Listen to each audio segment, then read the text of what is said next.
Namo Myoho Renge Kyo, Namo Myoho Renge Kyo, Namo Myoho Renge Kyo. Hi, how are you?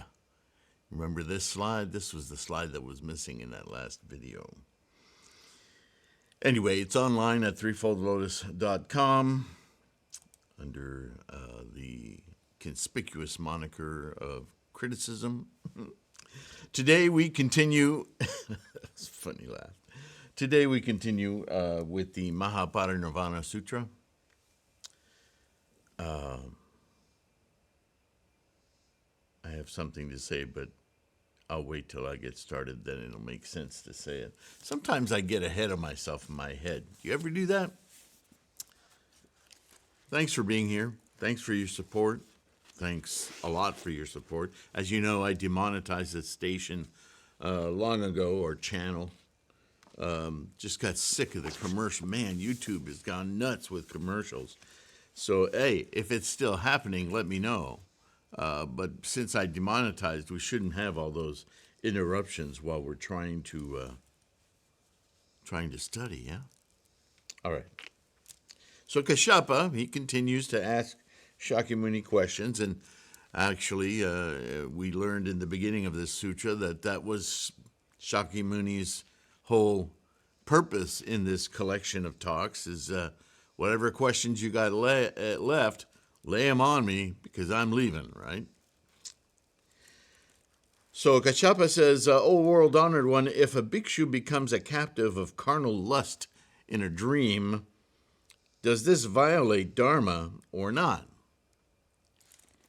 So he's talking about dreams when you sleep, when you have these spontaneous ejaculations during the night, or if you're just dreaming about that hot bhikshuni or whatever, right, at night.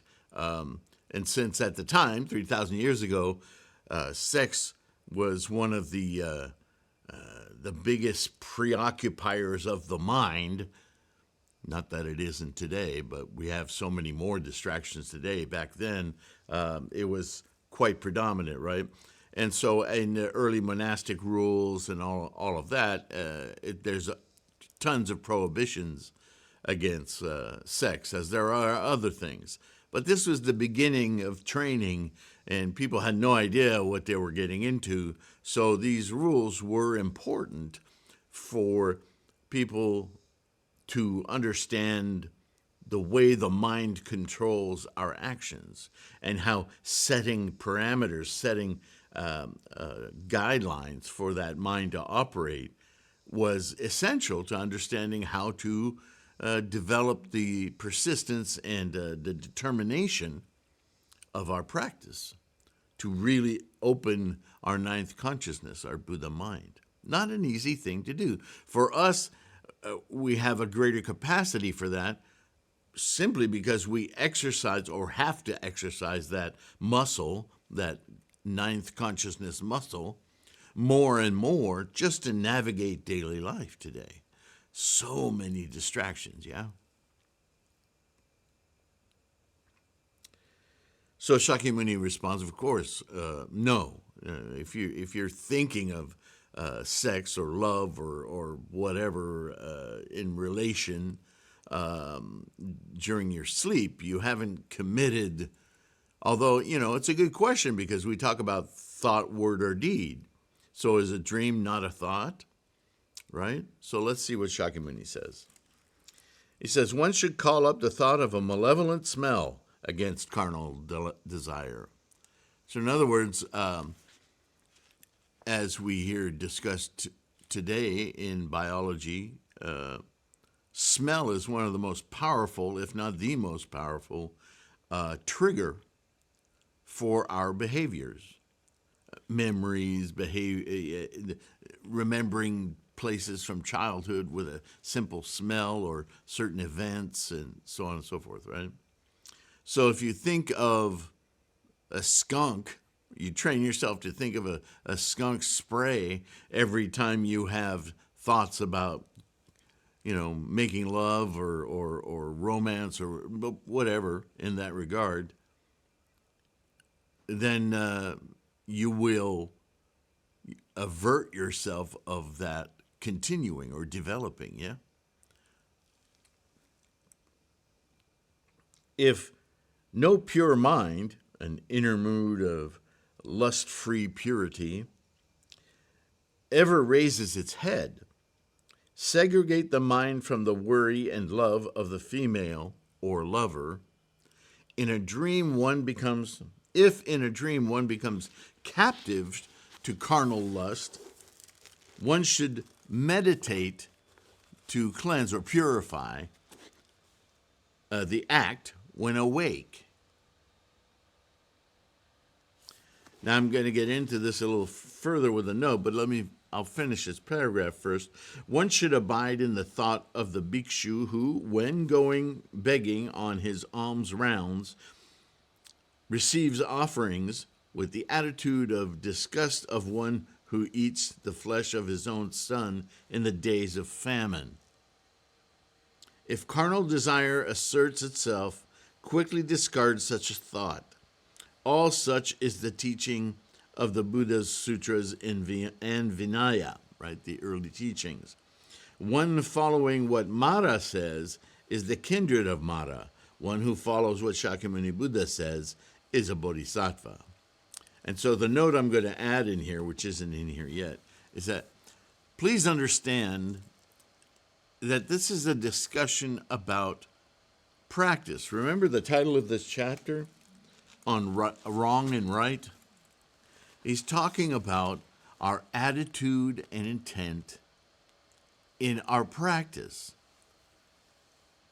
For instance, let me give you a for instance. This isn't a dream, but you could very well be in this situation while in the dream. The thought being that you're at a gathering of fellow Buddhists, and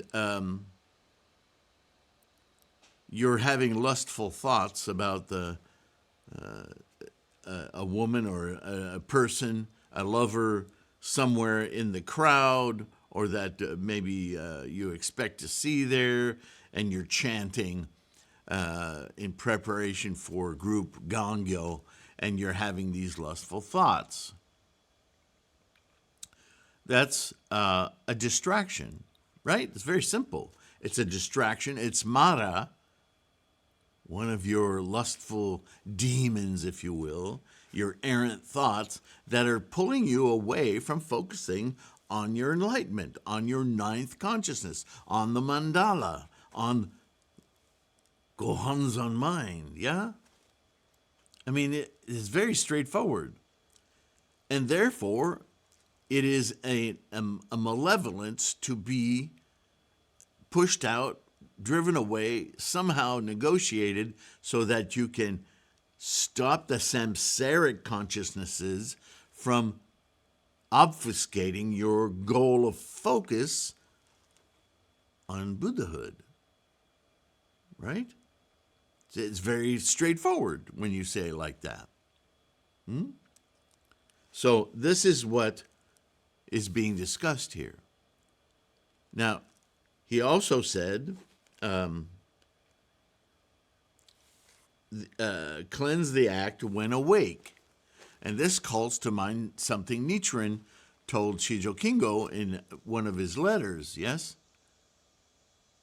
Suffer what there is to suffer, but enjoy what there is to enjoy, right? It's not the daily life with Shijo Kingo's wife. He can't be romantic and have sex with her and love her and all of that. But when he practices or works toward Namomyo Renge-kyo, when he practices or works toward, makes effort toward enlightenment, that's serious business. Cut that other stuff out. Put it aside. Learn to separate samsara from your practice. And I don't want to go into a tirade. You've heard me say it over and over again. These sects of Nichiren doctrine that think that chanting four things,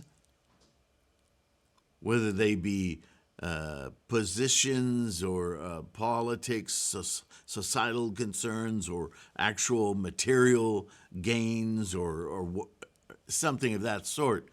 That's such pollution doesn't belong in Buddhism at all. And this discussion is exactly that. When you're practicing Buddhism, you're doing so with one goal in mind. And I have plenty of charts and PDFs and documents on threefoldlotus.com about chanting, about visualizations, about attitude at the Butsudan. Yes? People have sent me, you may have sent me questions in the past years. What should I be thinking? What should be my thought when I'm chanting? Simple. Namo Myoho Renge Kyo. Your thoughts shouldn't go anywhere else. And so I have some helpful, hopefully, charts and ideas with regard to bringing that focus to bear on threefoldlotus.com as well. And there are videos about them too. How to savor your practice, how to take apart each character and put it into the mental condition of action. And as you continue to do so, you'll drop off the language and simply focus on Myoho Renge Kyo, on Namu Myoho Renge Kyo. I'm here and present and engaging my Buddha mind, yes? That's it. It's super simple, very direct. Anything else going on in your mind while you're practicing is Mara.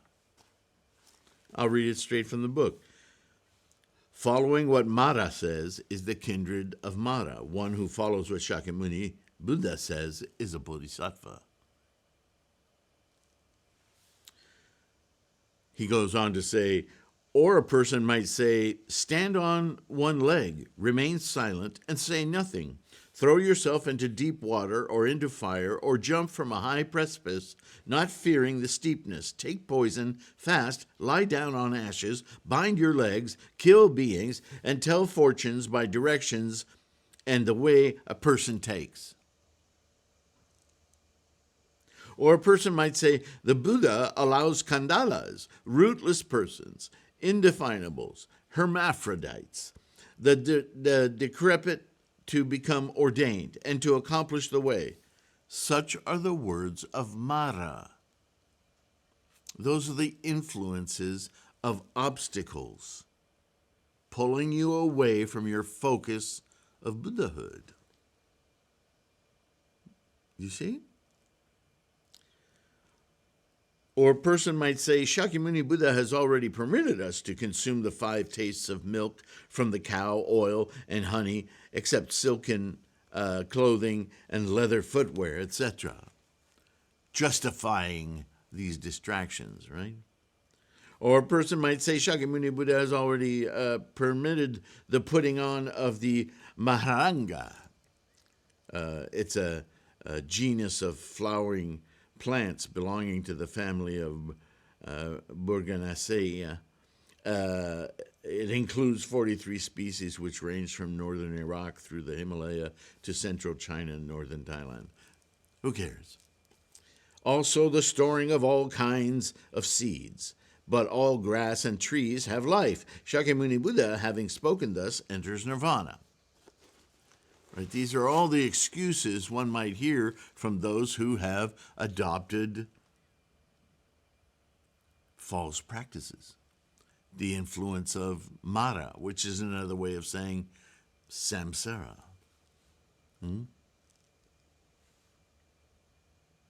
Should any sutra in Vinaya say thus, know that such is what Mara says. Whoever wrote that down, they were influenced by Mara, not Shakyamuni Buddha. I also do not permit one leg to be held up, i.e. standing on one leg in the manner of some fakirs. For Dharma, all such postures as walking, standing, sitting, and reclining are permitted. To experience Buddhahood does not require a specific body position. Mudras, mantras, all of that kind of stuff. See, this is Mahayana. Everything prior was training for people who didn't have the capacity to understand.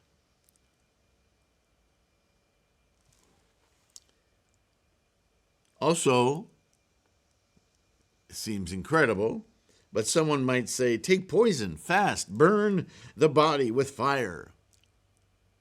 Now, you've heard, I've done videos railing against those, they get news coverage, monks who set themselves on fire as a protest in the middle of town.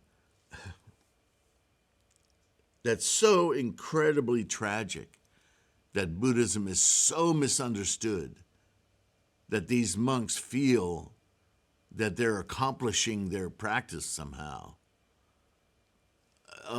It always hurts my heart when I consider that. And so here it is from Shakyamuni himself. Burn the body with fire, bind your hands and feet, kill people, divine directions, and always make leather footwear decorated with white horseshoe shell and ivory. Shakyamuni Buddha has permitted the storing up of seeds. Grass and plants have life. He has permitted the putting on of the Maharanga, right? He's repeating himself here.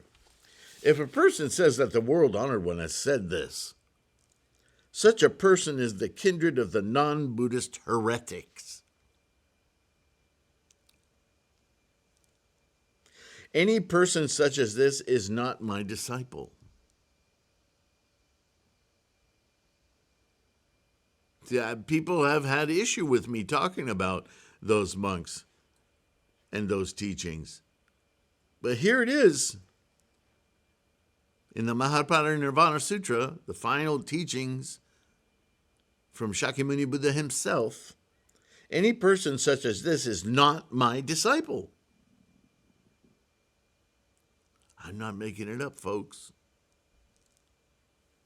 I have only permitted the 5 tastes of the cow, oil, honey, and also silken cloth. I say that the 4 great elements, earth, air, fire, water, do not have life. Should any sutra or Vinaya say thus, such is what Shakyamuni Buddha has said. Any person who acts in accordance with the word of Shakyamuni Buddha is, one should know, my disciple. Any person who does not follow the word of Shakyamuni Buddha is a kindred of Mara. Any person who acts in accordance with Shakyamuni Buddha's sutras and Vinaya is, one should know, a great bodhisattva, or bodhisattva mahasattva, a lotus bodhisattva. O good man, I have now extensively for your sake thus spoken about the difference between what Mara says and what Shakyamuni Buddha says. Kashyapa said to Shakyamuni Buddha, O world, the honored one, I have now come to know the difference between the word of Mara and that of Shakyamuni Buddha. In consequence, I shall be able to fathom the depths of the Buddhist teachings. Certainly, if you practice that way, yeah. Then Shakyamuni Buddha praised Kashyapa and said, well said, O good man, you have now clearly gained the meaning. You are clever and wise. And so I put my 2 cents in here at the end of this chapter. It should be clear by this point that the words of Shakyamuni Buddha are inviolable and to be sought out in their meaning without deviation or comfortable adaptations. This violation of meaning would, however, plague Buddhist teachings to this very day. Even here in this Sutra of millennia from the past, as Shakyamuni lay dying, many self-proclaimed sages would justify their particular departures by the misinterpretations of the early sutras. For Bodhisattva Nichiren, this vehemently stated point took a tremendous weight, and as guidance for his scholarship and propagation. Right? And we learn a lot in this regard about our practice and our focus from Nichiren, our modern exemplar, yeah? Next chapter, chapter 10, on the Four Truths. So this is stepping back to the beginning from the perspective of the MahaPariNirvana. We say ignorance of the true nature of Buddha is the beginning. So I implore you to be here for that. Should be an excellent chapter. That's where we start in the next video. As for this one, thank you so much for taking part. I appreciate your practice. I encourage you to continue. Savor it, right? Take your time and really apply yourself to your practice, right? If you can, like many of you do, participate through Patreon or directly to PayPal, help support this effort. It's just me doing this, along with all of you. I don't mean to negate anyone, but as far as building this resource, the podcasts are free. All the information on threefoldlotus.com, free. These videos, free. There's also, I've written a lot of stuff down in book form, which you can get either electronically or in print from the Bookstore. All those links in the description below, yeah? I'm also posting things online on several different media. I make mandalas universally available as Nichiren wanted. So you can get one from the Guanzan store at the cafe. The link is below. So get yourself a proper one. The last several mandalas Nichiren inscribed were complete, full pictures of the Lotus Sutra in the form of his script, and we use it as a sort of internal mirror, right, to guide us into our Gohanzon mind so we can open that ninth consciousness. So that mandala, very, very important and precious. All right. Take care of your health. Savor your practice. And I'll see you in the next one. Absolutely. And I can't thank you enough for being here. If you can't support via, financials, by all means, like and subscribe, because that helps this teaching get to more people, and we're growing this Sangha. By the end of the year, I'd like to reach 5,000 in the membership. I know there's that many, at least, who watch these videos. You're there, but you don't necessarily want to subscribe or even click like buttons. I know the aversion to participating in the whole thing, but as a mechanism of support, it does really bring results. So if you would, please, it will grow our Sangha. It's part of our Bodhisattva effort, yes, to propagate. So thank you. Thank you, all those who've done it, and all of those of you who are considering it, okay? Please, please, again, take care of your health. At my age, it's a cliche, but boy, do I understand that old saying. I'll see you again next time. Bye for now.